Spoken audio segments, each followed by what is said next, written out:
राम राम सभी को। जय बजरंगबली, जय श्री राम। ठीक हो सभी बहन भाई, जितने भी मेरे छोटे बड़े बहन भाई है सभी इस वीडियो को पूरी देखना। अगर आपके पास अभी टाइम नहीं है तो मत देखो, बाद में देख लेना, लेकिन देखना पूरी। और बाद में कमेंट के अंदर अपने अपने विचार रखना। पिछले 2-4 दिनों से हरियाणा के अंदर एक मुद्दा चल रहा है, 2 लड़कों को जिंदा जलाने का। सबसे पहले मैं आपको ये पूरा मामला बता देता हूँ, क्योंकि बहुत सारे भाई बहन है जिनको नहीं पता होगा कि ये मामला क्या है। राजस्थान के 2 लड़के जिनका नाम जुनैद और नासिर था, उन दोनों को हरियाणा के भिवानी में बलेरो गाड़ी के अंदर जिंदा जला दिया गया था। सुनने में ये आ रहा है कि इन दोनों के ऊपर 5 मामले गौ तस्करी के बताए जा रहे हैं। गौ तस्करी तो आपको पता ही होगी क्या होता है, गायों को यहाँ से ले जाकर वहाँ पर कटवाते थे।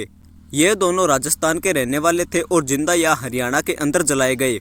जब इनको जलाया गया तो इनकी बॉडी पूरी तरह से जल चुकी थी और सिर्फ हड्डियां ही बची थी। इन दोनों को गाड़ी के अंदर जलाया गया था और गाड़ी भी पूरी तरह से जल चुकी थी। इस पूरे मामले में सबसे पहले जिस बंदे का नाम निकलकर सामने आया वो भाई था अपने हरियाणा का मोनू मानेसर। पहले मैं आपको बताता हूँ कि मोनू मानेसर भाई है कौन। मोहित यादव उर्फ मोनू मानेसर हरियाणा के गुरुग्राम के गांव मानेसर का रहने वाला है। बचपन से ही भाई की रुचि गौ रक्षा और गायों की सेवा करने में थी। मोनू 2 भाइयों में बड़ा है। इनकी एक बहन है जिनकी शादी हो चुकी है। मोनू मानेसर की भी शादी हो चुकी है और इनके 2 बच्चे हैं। इनके पिताजी अब इस दुनिया के अंदर नहीं है। 8 साल से मोनू मानेसर बजरंग दल से जुड़ा है। 2016 तक मोनू मानेसर ने अपना नेटवर्क एक्टिव किया, जो गौ रक्षा दल है। मोनू का नेटवर्क हरियाणा के अंदर इतना बड़ा है कि पुलिस से पहले गौ तस्करी की खबर मोनू को मिलती है कि कौन सी जगह से गायों को ट्रक के अंदर भरकर लेकर जा रहे हैं। इनकी और गौ तस्करों के बीच फायरिंग भी होती है। साल 2019 में मोनू भाई को गौ तस्करों का पीछा करते करते गौ तस्करों ने उन्हें गोली मार दी थी, जिसके कारण मोनू गंभीर रूप से घायल हो गए थे। ठीक होने के बाद मोनू ने गौ तस्करों के खिलाफ बड़ा अभियान छेड़ दिया और हरियाणा के अलग अलग जिलों के अंदर अपना नेटवर्क खड़ा कर दिया।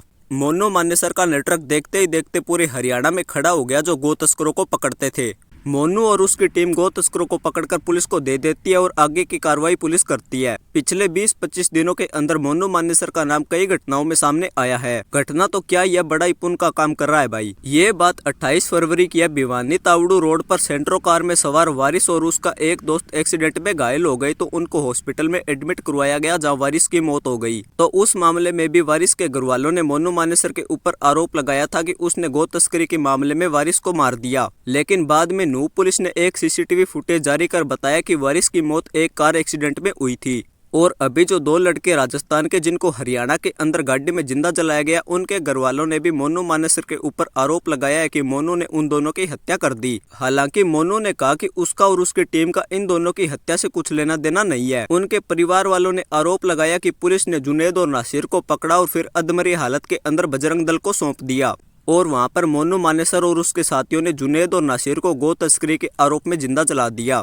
फिर फिरोजपुर जिरका के सीआईए इंचार्ज वीरेंद्र सिंह ने इन दोनों के परिवार वालों के आरोपों को झूठा बताया और कहा कि उस वक्त उनकी गाड़ी और स्टाफ खुद थाने के अंदर थे। ना तो उन्होंने इन दोनों को पकड़ा और ना ही बजरंग दल को सौंपा। उन्हें नहीं पता कि इन दोनों के परिवार वाले पुलिस के ऊपर ऐसा आरोप क्यों लगा रहे हैं। साथ में मोनू मानेसर ने भी यही कहा कि उसका और उसकी टीम का इन दोनों की हत्या से कुछ लेना देना नहीं है। अब यहाँ से शुरू होती है मेन बात। सभी बहन भाई इस वीडियो को पूरी देखना। इस मामले में पुलिस ने हरियाणा के बजरंग दल और गौ रक्षा प्रमुख मोनू मानेसर और कुछ अन्य आरोपियों को नामजद किया।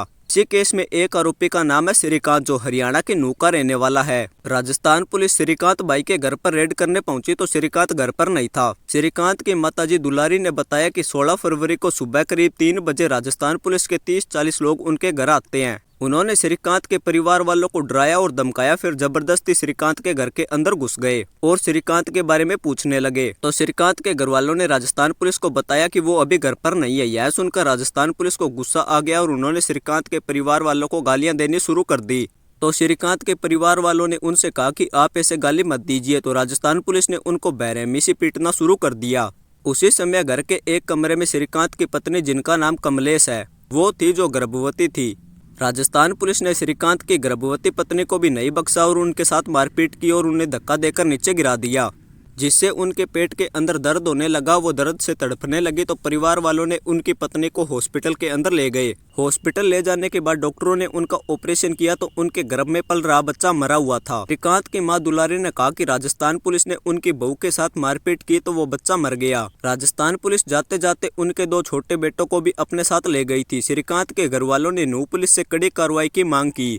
तो नूह के एसएचओ राजवीर ने कहा कि शिकायत राजस्थान पुलिस के खिलाफ है, हम इस मामले के ऊपर कड़ी कार्रवाई करेंगे। अब कुछ भी हो, एक तरफ वो लोग हैं जिनके ऊपर 5-5 गौ तस्करी के मामले हैं जो गौ माता को काटते हैं, और दूसरी तरफ वो बच्चा है जिसका अभी जन्म भी नहीं हुआ था और उसको मार दिया गया। और श्रीकांत के घर वाले जिनका कोई कसूर नहीं था उनको भी पीटा गया। इस पर आप क्या कहना चाहोगे? जुनैद और नासिर की मौत कैसे हुई? वो एक एक्सीडेंट था या फिर मोनू मानेसर ने करवाया या फिर किसी और ने करवाया? ये सब जांच का विषय है। लेकिन श्रीकांत के घर वालों का इससे क्या लेना देना था? राजस्थान पुलिस ने ऐसी बर्बरता क्यों की? इसमें जो भी दोषी हो उसके खिलाफ कड़ी कार्रवाई होनी चाहिए, चाहे वो राजस्थान पुलिस हो या फिर कोई और हो। ये वीडियो हमने इसलिए बनानी जरूरी समझी ताकि जो लोग गौ माता को पूजते हो उनको भी पता चले कि तुम कोई गुनाह करो या ना करो, तुम्हारे ऊपर कार्रवाई होगी, चाहे वो सही हो या फिर गलत हो। लेकिन अगर वो करेंगे तो कोई कुछ नहीं बोलेगा, चाहे वो कितने ही गलत हो। ये लड़ाई सिर्फ श्रीकांत के परिवार वालों की नहीं है, हर उस इंसान की है जो ऐसे कामों के खिलाफ हो। सभी से निवेदन है इस मामले को ज्यादा से ज्यादा उठाए ताकि सबको पता चले कि राजस्थान पुलिस ने क्या किया है। ये सब होने के बाद 21 तारीख को हिंदू महापंचायत का मानेसर में ऐलान होता है कि अगर राजस्थान पुलिस हरियाणा में मोनू मानेसर के मामले में टांग अड़ाती है तो वो वापस राजस्थान अपने पैरों पर नहीं जा पाएगी, हम उनके टांगे ही तोड़ देंगे। नूह के एसपी वरुण सिंगला ने बताया कि इस केस में चोट और मिसकैरेज की धाराएं लगाई गई है। पहले बच्चे को दफना दिया गया था, लेकिन बाद में जब राजस्थान पुलिस पर एफआईआर हुई तो उसे वापस निकाला गया और उसको पोस्टमार्टम के लिए भेजा गया था। श्रीकांत की माताजी दुलारी ने रोते रोते कहा कि मेरी बहू एकदम ठीक थी, हमें न्याय चाहिए। जिस कमरे में श्रीकांत की पत्नी कमलेश थी, पुलिस ने उस कमरे का दरवाजा जोर से खोला और वो दरवाजा कमलेश के पेट पर जाकर लगा। पुलिस धक्का मुक्की नहीं करती तो बच्चा जिंदा पैदा होता। और एक बात तो मैं आपको बताना ही भूल गया कि जिंदा जले नासिर और जुनैद में जो जुनैद था वो राजस्थान पुलिस का इनामी बदमाश था।